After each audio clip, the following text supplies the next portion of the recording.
예수님이 행하신 이적들, 그 이적들을 성경은 표적이라고 일컫게 되는데, 이 이적들, 예수님이 행하신 표징들을 살펴보고 있습니다. 예수님이 행하신 이적에 해당되는 이 모든 표적들은 사실 십자가와 부활을 미리 보여주고 있는 것이다 라고 지난주에 되새겨 보았습니다. 예수님의 이 표징들을 통해서 그동안은 몰랐던 것들을 이제 나타내 주시는, 알게 해 주시는데, 그것을 온전히 알게 되는 것은 바로 십자가와 부활인 것이죠. 오늘도 지난주에 이어서 이 질병의 치유 사건, 이 표징을 살펴보고자 하는데요. 지난주에 살펴본 것처럼 모든 질병은 생물학적 기능의 완전한 파괴인 죽음의 전조이다라는 것을 되새기면서, 그래서 질병에서 치유하신 것은 사실 죽음에서 건지신 것임을, 그것은 십자가와 부활을 통해서 이루어졌음을 되새겨 보았습니다. 오늘 본문에서는 이 베드자다 연못에서 낫기 위해서 천사가 물을 휘젓고 간 때에 제일 처음 이 연못에 들어가면 낫게 되는데, 그래서 이 연못에서 낫기를 바라면서 기회를 보고 있던 병자, 38년 된 병자가 예수님을 만나서 치유받은 사건입니다. 우리는 이 38년 된 병자의 치유 사건을 통해서 올바른 믿음의 자세를 점검하고 갖출 수가 있는데, 오늘 이 밤에 그런 은혜가 있기를 주님의 이름으로 축복합니다. 4절 말씀에 보니까 베드자다, 예전 번역에 베데스다여가지고 자꾸 저도 베드자다, 이 연못에 이 38년 동안 이 병자가 머문 이유가 4절에 설명되죠. 주님의 천사가 때때로 못에 내려와 물을 휘저 놓는데 물이 움직인 뒤에 맨 먼저 들어가는 사람은 무슨 병에 걸렸든지 나았기 때문이다. 그런데 이 병자가 38년 동안 이 베드자다 연못에서 머물고 있었다는 것은 38년 동안 치유받지 못한 거죠. 그런데도 여기서 우리가 잊지 말아야 될 것은 38년 동안 치유받지 못했는데 여전히 거기 있습니다. 무슨 얘기일까요? 무슨 얘기예요? 조금 이따가 살펴보겠습니다. 예수님이 이 병자를 찾아오셨는데 7절에 보면 예수님이 먼저 낫고 싶으냐라고 묻는데 7절에 병자가 대답합니다. 주님, 물이 움직일 때 나를 들어서 못에다가 넣어주는 사람이 없습니다. 내가 가는 동안에 남들이 나보다 먼저 못에 들어갑니다. 무슨 말일까요? 낫고 싶어서 이 연못에 왔는데 자기를 들어서 못에다가 넣어주는 사람이 없다. 자기를 도와주는 사람이 없다는 거죠. 또 내가 가는 동안에 남들이 나보다 먼저 못에 들어갑니다. 그러니까 이 38년 된 병자는 걷는 게 그렇게 자유롭지 못한 거죠. 움직일 수는 있지만 정상적으로 움직이는 것이 어려운 사람이다라는 것을 충분히 유추할 수가 있습니다. 어쨌든 내가 가고자 하는데 남들이 나보다 먼저 못에 들어간다. 즉 38년 동안 치유받지 못하고 있는 이 사람은 자기 힘으로는 연못에 제일 빨리 들어갈 수가 없는 겁니다. 또 자기 힘으로도 안 되는데 도와주는 사람도 없어요. 그러면 이 38년 된 병자의 현재 상황은 뭐냐면 자기 힘으로도 안 되고 돕는 사람도 없어서 사실 이 베드자다 연못의 치유 효과를 자기는 쟁취할 수가 없는 거예요. 그래서 38년이나 됐습니다. 치유받을 수 있는 길은 아는데, 그런데 그 치유받을 길로 나아갈 힘이 없는 겁니다. 이 치유는, 질병에서의 치유는 예수님이 행하신 표징들로 보면 죄와 사망에서의 해방, 구원이죠. 그 관점에서 본다면 이 38년 된 병자는 지금 어떤 상황이냐면요, 자신의 힘으로는 죄의 사망의 문제를 해결할 수 없는 겁니다. 돕는 이도 없어요. 그런데 포기할 수도 없는 거죠. 여러분, 죄인 줄 알면서도 죄를 끊지 못하는, 죄를 이기지 못하는 이가 오늘 우리들입니다. 죄인 줄 몰라서 죄를 짓는 게 아니에요. 죄인 줄 알고도 죄를 지을 때가 있습니다. 왜요? 죄를 이길 힘이 우리에게 없기 때문입니다. 우리는 어떤 행동을 했기 때문에 죄인이 되는 게 아니라요, 죄인이라서 범죄하게 되는 겁니다. 죄를 짓게 되는 거예요. 그게 성경이 우리에게 가르쳐 주는 것입니다. 사도 바울이 자신은 율법으로는 온전한 사람이다, 율법의 의로 흠이 없는 사람이다라고 스스로 여겼습니다. 바리새인일 때, 주님을 만나기 전에. 근데 주님을 만나고 나서는 죄인 중에 괴수라고 고백했죠.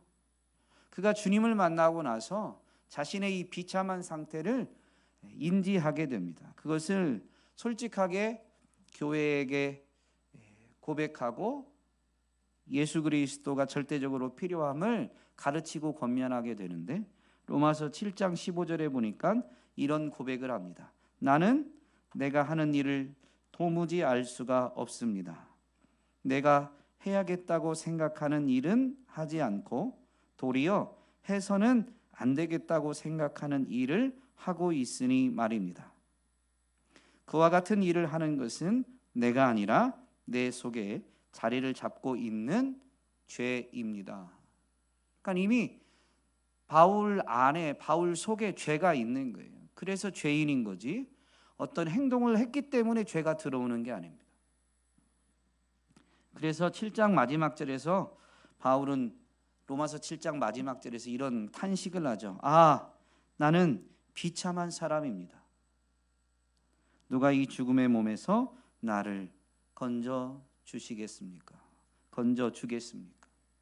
여러분, 오늘 우리는 예수 그리스도를 구주로 영접하고 죄 사함의 은혜를 입었습니다마는, 그 구원의 은혜를 받고 예수님을 영접해서 죄 사함의 은혜를 입은 다음에 여러분, 죄를 안 짓고 계세요?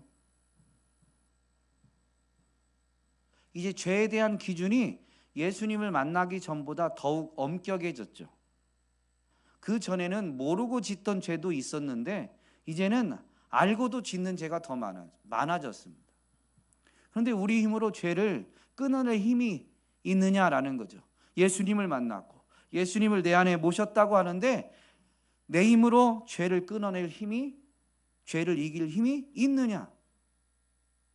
여러분, 내 안에 그래서 예수님이 오신 것이 얼마나 큰 은혜인지는, 먼저는 내 힘의 한계, 이 질병의 문제를 가지고 38년 된 병자가 지금 예수님 앞에 고백하는 이 말처럼, 내가 남보다 먼저 못에 못 들어가고 못에 먼저 들어가야 되는데 나를 도와주는 사람도 없고 돕는 사람도 없고 내 힘으로도 안 되는, 그러나 이 병으로부터 고침받을 방법은 그 연못에 제일 먼저 들어가는 것밖에 없으니 38년 동안 지금 그 효과를 보지 못했음에도 불구하고 베드자다 연못을 떠날 수 없는 이 상황임을 우리는 잊지 말아야 되는 거죠. 치유는 분명히 죄와 사망에서의 구원이다라고 말씀드렸습니다. 모든 질병의 궁극적인 원인은 죄입니다. 그래서 예수님은 사실 치유 사건을 놓고 볼 때 종종, 매번은 아니지만 성경의 기록을 보면 종종 이 죄 문제를 먼저 언급하실 때가 있죠. 오늘 요한복음 5장에 있는 이 38년 된 병자는 여러분 세번역에서는 5장을 시작할 때 이 부분을 설명해 놓는데 중풍병자를 고치시다라고 설명되어 있습니다. 본문에는 중풍병자라는 표현이 없어요. 그런데 왜 중풍병자를 고치셨다라고 하냐면 이 움직임에 제한이 좀 있는 거죠. 그런데 이게 병에 의한 거니까 중풍병으로 보고 있는 겁니다. 그런데 본문에 있는 이 사람은 그래도 움직임이 좀 가능해요. 정상적인 활동은 아니지만. 그런데 마가복음 2장에 보면 훨씬 중풍병자가 있습니다. 스스로는 움직임이 안 돼서 예수님이 이제 어디 계시다라는 소식을 듣고 집 안에 계시다라는 소식을 듣고 예수님께 나아가고 예수님이 고쳐주시면 고침받을 수 있다라는 소망을 갖게 되었는데 이 중풍병 환자는 마가복음 2장이에요. 중풍병 환자는 자기가 움직임이 안 돼요. 움직일 수가 없어요. 그런데 그의 친구들이 침상채로 들고서 예수님께 가는데 집 안에 예수님이 계신데 너무 많은 사람들이 몰려들어서 예수님 앞으로 나아갈 수가 없는 거죠. 그러니까 이 4명의 친구들이 어떻게 해요? 지붕 위로 올라가서 예수님이 계실 위치쯤 되는 그 자리에 지붕을 뜯어내고 침상을 내려서 예수님 앞에 이 환자를, 중풍병 환자를 데려가게 됩니다. 그때 그 모습, 그 친구들의 믿음을 보시고 예수님이 이 중풍병 환자를 고쳐주시는데 처음부터 침상을 들고 가라, 너의 중풍병이 나았다, 이렇게 말씀하시지 않았어요. 마가복음 2장 5절에 보니까 그들의 믿음을 보시고 중풍병 환자에게 이 사람아 내 죄가 용서받았다 라고 말씀해 주셨습니다. 여러분, 중풍병이든 모든 질병의 치유는 사실 이 죄와 사망에서 예수님이 그들을 구원하신다라는 것을 나타내 주는 겁니다. 그래서 종종 예수님은 이렇게 내 죄가 사함받았다라는 것을 병을 고치기 이전이나 또는 예수님이 의도하시지 않은 경우에 혈루병을 앓던 여인은 예수님 옷자락에 손대서 나았어요. 그런데 예수님은 굳이 찾아내시고 구원받았음을 선포해 주죠. 그 구원은 질병에서의 구원이 아니에요. 이미 예수님 옷자락에 손을 댔을 때 질병은 나았습니다. 예수님이 선언해 주시는 구원은 죄와 사망에서의 구원이죠. 질병의 치유는 사실 이 본질적인 죄의 문제 해결, 그 죄의 대가인 사망에서의 구원을 미리 보여주는 것이다라는 것을 성경에서 이렇게 밝혀주고 있습니다. 오늘 본문 사건도 우리가 9절까지만 읽었지만 14절에 보면 이제 이 환자는 자기를 고친 이가 누구인지 몰라요. 그래서 성전에 갔다가 사람들이 누가 널 고쳤는지 묻는데 대답하지 못합니다. 그러다가 그 예루살렘 성 안에서 예수님을 다시 만나게 되죠. 14절에 보니까 그 뒤에 예수께서 성전에서 그 사람을 만나서 말씀하셨다. 보아라, 내가 말끔히 나았다. 다시는 죄를 짓지 말아라. 그리하여 더 나쁜 일이 너에게 생기지 않도록 하여라. 이전의 질병이 죄 때문이다라는 말은 아닙니다. 그러나 모든 질병의 모든 나쁜 일의 궁극적인 원인이 죄다라는 것을 이 예수님의 권면에서 우리는 충분히 깨달을 수가 있습니다. 예수님을 만나고 죄사함을 받고 그리고 구원을 받았다면 더 이상 죄를 짓지 않도록 몸부림쳐야 되는 거죠. 질병에서의 치유는 사실 이러한 것을 깨닫게 해주는 것입니다. 치유는 죄 문제의 해결뿐만 아니라 이 사망에서의 구원인데요. 그것은 영적으로는 죽은 자를 살리는 일입니다. 17절부터 이제 예수님이 이 일을 이 안식일에 행하시니까 사람들이 박해하게 되는데 예수님이 그때 이제 변론하시게 되죠. 17절에 보니까 그러나 예수께서는 그들에게 말씀하셨다. 내 아버지께서 이제까지 일하시니 나도 일한다. 여러분, 하나님이 일하시기 때문에 예수님도 안식일에 일을 했다는 거죠. 하나님이 쉬지 않으시기 때문에 예수님이 쉬지 않으시는 거예요. 근데 그 일이 뭐냐? 19절에 보니까 이렇게 이제 예수님이 설명하십니다. 21절까지 보면요, 예수께서 그들에게 말씀하셨다. 내가 진정으로 진정으로 너희에게 말한다. 아들은 아버지께서 하시는 것을 보는 대로 따라할 뿐이요 아무것도 마음대로 할 수 없다. 아버지께서 하시는 일은 무엇이든지 아들도 그대로 한다. 그러니까 예수님이 행하신 일은 사실은 하나님이 행하시는 일, 하나님이 하시고자 하는 일이다라는 의미입니다. 아버지께서는 아들을 사랑하셔서 하시는 일을 모두 아들에게 보여주시기 때문에, 그래서 예수님은 하나님이 하시고자 하는 일을 보여주신 그 일을 이제 예수님이 행하신다라는 거죠. 또한 이보다 더 큰 일들을 아들에게 보여주셔서 너희를 놀라게 하실 것이다. 이것은 예수님이 하나님의 뜻에 따라 십자가에서 죽으실 것인데요, 그 죽으신 예수님을 부활시킬 것을 언급하신 것입니다. 뒤에 분명히 나오죠. 아버지께서 죽은 사람들을 일으켜 살리시니 아들도 자기가 원하는 사람들을 살린다. 여러분, 하나님의 뜻은 죄로 인해서 죽은 사람들을 살리는 것입니다. 그것을 아들에게 보여주셨고, 그래서 아들은 하나님의 뜻에 순종하며 사람들의 죄를 대신 짊어지시고 십자가에서 죽으셨습니다. 그리고 예수님을 하나님이 이제 큰 일을 행하셔서 제자들을 놀라게 해주시는데 3일 만에 부활시켜 주십니다. 그래서 부활하신 예수님은 부활의 첫 열매요 부활의 주가 되셔서 이제는 예수님의 십자가와 부활이 나를 위한 것임을 믿는 사람들, 아들이 원하는 그 사람들을 이제 아들이신 예수님이 살리신다는 겁니다.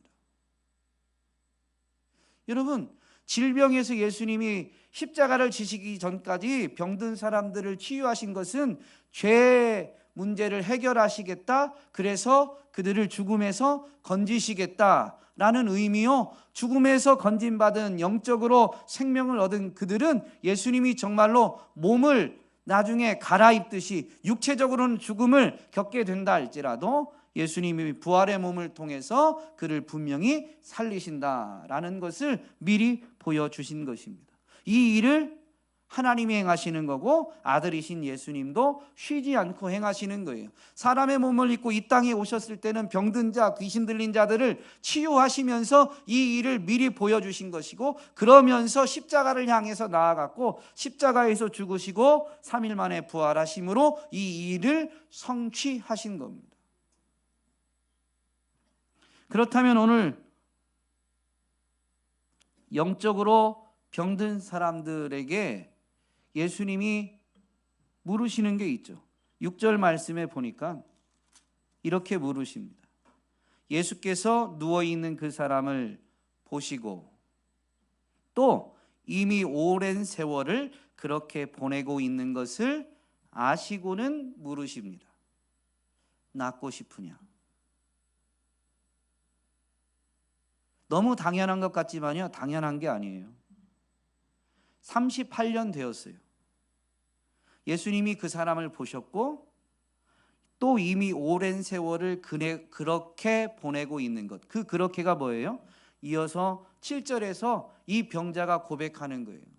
자기 힘으로도 베드다다 연못으로 달려갈 수가 없고 자기를 도와주는 사람도 없어서 38년 동안 이러지도 저러지도 못하고 있는 그것을 예수님이 아시고 부르시는 겁니다. 여러분, 한번 생각해 보세요. 여러분, 우리가 하나님께 기도하면 하나님이 들어주신다는 걸 압니다. 너무 잘 알죠? 금요 기도에 나오시는 분들 중에 하나님이 우리 기도를 들으신다라는 걸 모르는 사람이 있을까요? 그걸 모르면 기도의 자리에 올 이유가 없죠. 아니까 오는 거예요. 그냥 아는데, 여러분, 같은 기도 제목으로 포기하지 않고 38년 동안 기도하고 계신 분. 물론 그 이전에 응답을 받아서 38년 동안 기도하지 않은 경우야 너무 감사할 일이지만, 기도 응답이 없는데, 해결될 기미가 전혀 없는데, 정말로 하나님이 분명히 응답해 주실 것을 믿고 그 자리를 떠나지 않는, 기도의 자리를 떠나지 않고 계신 분들 계시냐고요. 쉬운 게 아닙니다. 38년. 여러분 같으면 어떨 것 같아요?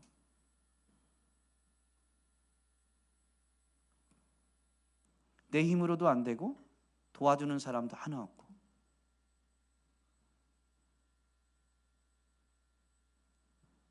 그런데도 이거 외에는 방법이 없어요.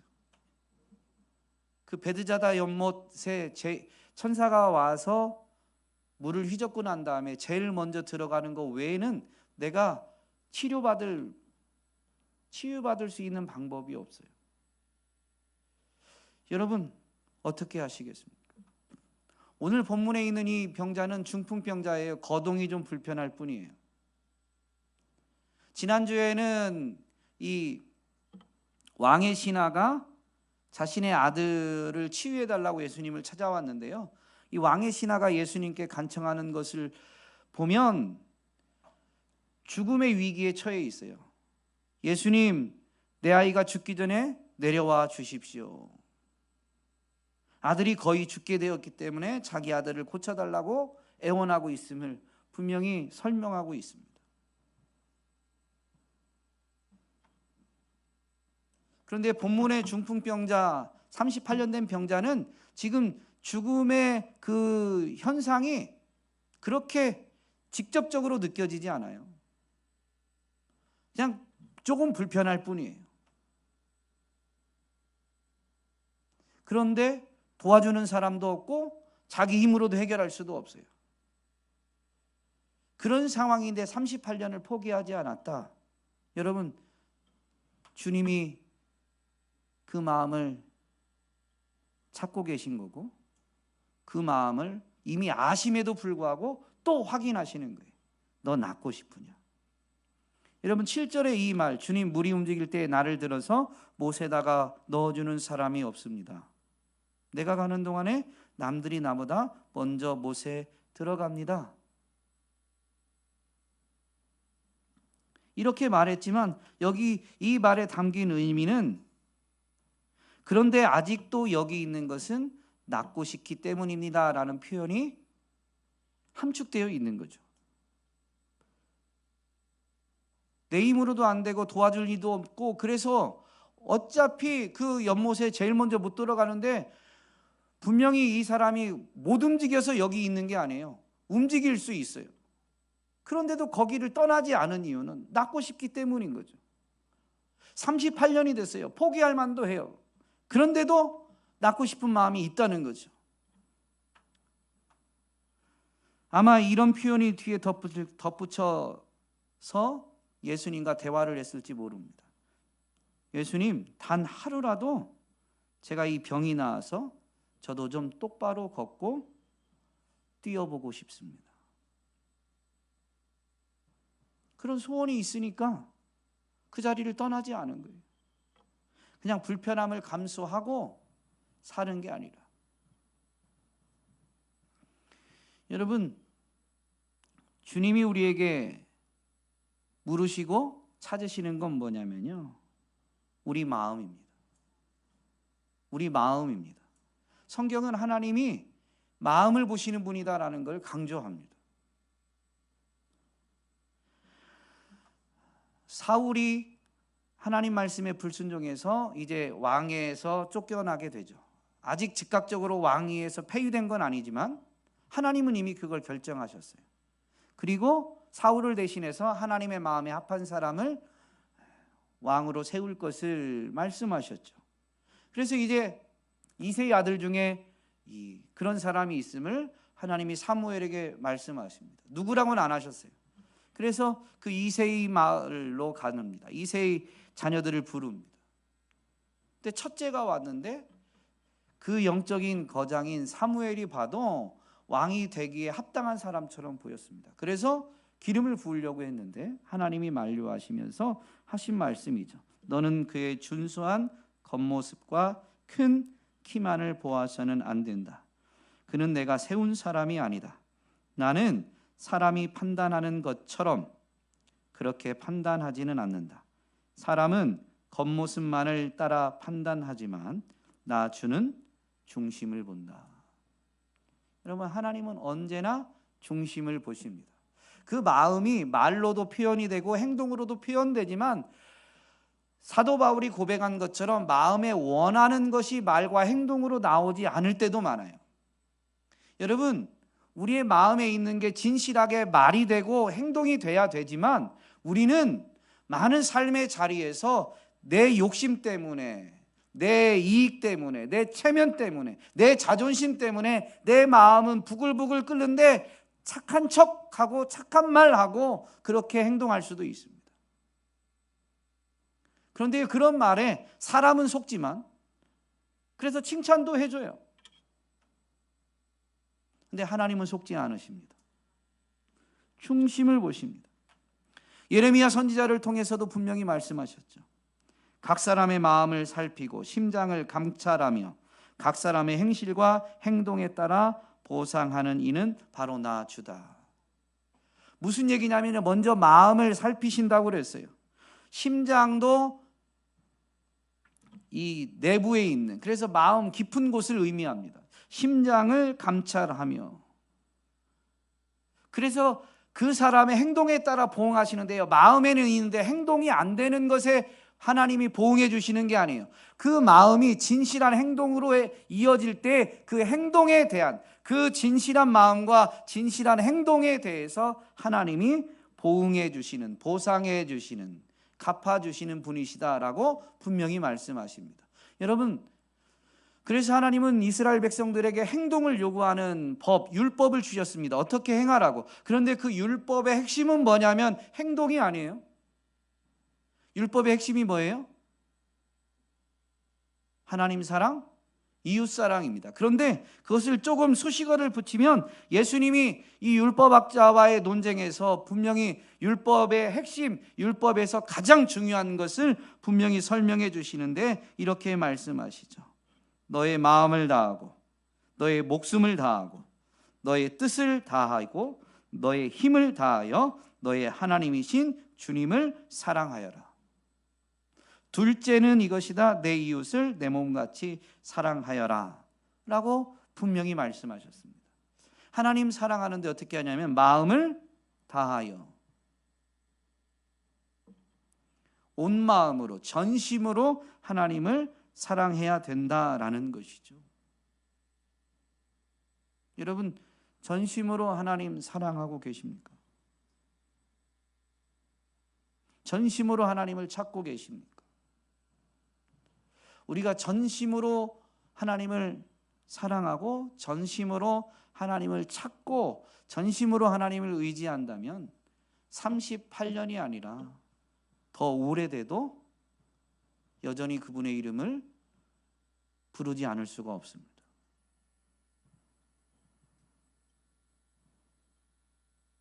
오늘 우리는 예수님의 치유 사건들을 보면요, 예수님이 고치신 질병들이 물론 다양하지만 대표적인 질병이 뭐예요?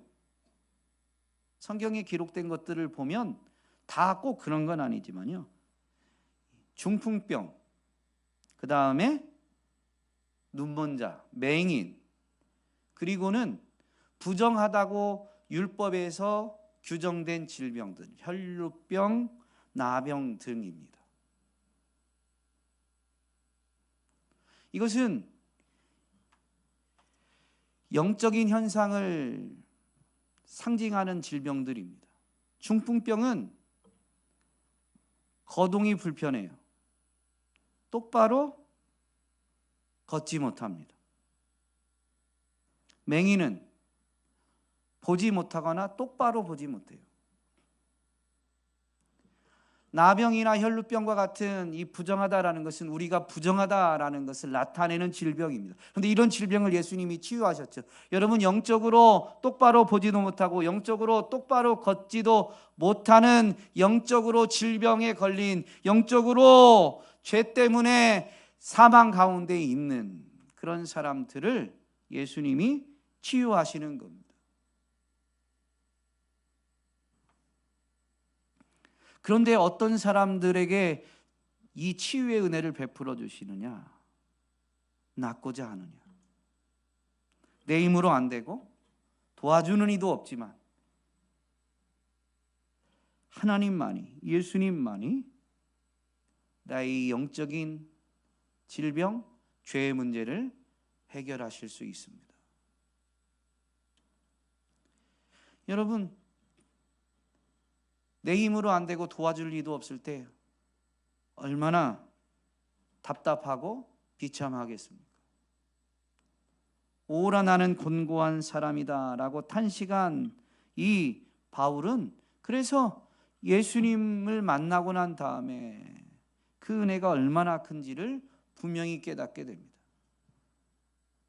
오늘 우리는 이 질병의 치유 장면을 보면서 실상 영적으로 우리가 병든 자들임을, 사실은 우리가 주님의 은혜 아니면 결코 해결할 수 없는 죄의 문제를 가진, 아니 죄를 가진 죄인임을 잊지 말아야 하는 것이죠. 그래서 주님을 만났음에도 불구하고 그냥 주님이 다 용서해 주신다라는 것으로 치부하는 게 아니라요, 주님을 만났으니 주님의 은혜를 입고 정말로 주님을 뒤따라가고자 하는데 그게 내 힘으로 돼요, 안 돼요? 안 되잖아요. 그래서 오라 나는 곤고하다라는 이 탄식이 있어야 됩니다. 내 힘으로 안 되니까. 주님 도와주시지 않으면 내 힘으로 안 돼요. 여러분, 이 영적 탄식이 있는 사람, 나는 참 비참한 인생이다. 주님이 한번 용서해 주셨는데 나는 여전히 죄를 짓고 있네. 여러분, 심령이 가난한 사람은 복이 있습니다. 하나님 나라가 그들의 것입니다. 그런데 그 하나님 나라에 거하는 사람들이 그 다음에 누리는 것은 첫 번째가 평안이 아니에요. 애통하는 겁니다. 애통하는 거. 주님이 은혜를 베풀어 주셨는데 나 같은 자에게도 주님이 주님의 나라로 인도해 주셔서 하나님 나라에 거하게 해 주셨는데 내가 하나님 나라에 합당한 사람인가? 아니더라는 거죠. 은혜 때문에 여기 있는 거지 나는 하나님 나라에 합당한 사람이 아니에요. 내 안에서 자꾸 죄가 그냥 자리하고 있고 그래서 그게 자꾸 나오는 거예요. 이게 좀 없어졌으면 좋겠는데 없어진 것 같다가도 보면 어느 순간에 누가 가져다 놨는지 다시 나와요. 그래서 내 자신의 이 뭐라고 될까요? 죄성을 깨닫는 순간에는 정말로 탄식하면서 주님 용서해 주십시오, 주님 은혜 베풀어 주십시오 라고 주님만을 찾을 수밖에 없는 거죠. 다윗이 우리아의 아내 밧세바를 범하고 나단 선지자의 책망을 통해서 돌아봤을 때 그 죄를 졌다고 회개한 게 아니에요. 자기가 죄인임을 그걸 계기로 보는 거죠. 내가 모태 중에서부터 죄악 중에 잉태되었고 모태에서부터 나는 죄인이었습니다. 여러분, 그런 자신의 이 실상 영적인 비참함이 고백되어지고 인정되어지는 사람이 예수님만 찾고 붙들게 됩니다. 살 길이 거기밖에 없으니까. 38년 아니 50년 100년이 돼도 여전히 불편함을 감수하고 그 자리에 머물러서 주님 살려주십시오라고 간구하지 않을 수가 없는 것이죠. 여러분이 38년 된 병자가 그 38년 만에 주님을 만납니다. 우리는 1년 또는 5년 아니 10년이면 할 만큼 했다라는 생각이 들기 십상이죠. 38년 된 병자의 사건을 통해서 우리는 잊지 말아야 됩니다. 우리의 비참함을 알고 주님만이 우리의 치유자이시고 구원자이심을 고백하면서 주님만을 찾고 부르게 될 때에 하나님의 때에 하나님의 은혜로 우리는 치유받고 생명을 얻게 됩니다. 그 사람은 정말로 그분 외에는 자랑할 것이 없는 거죠.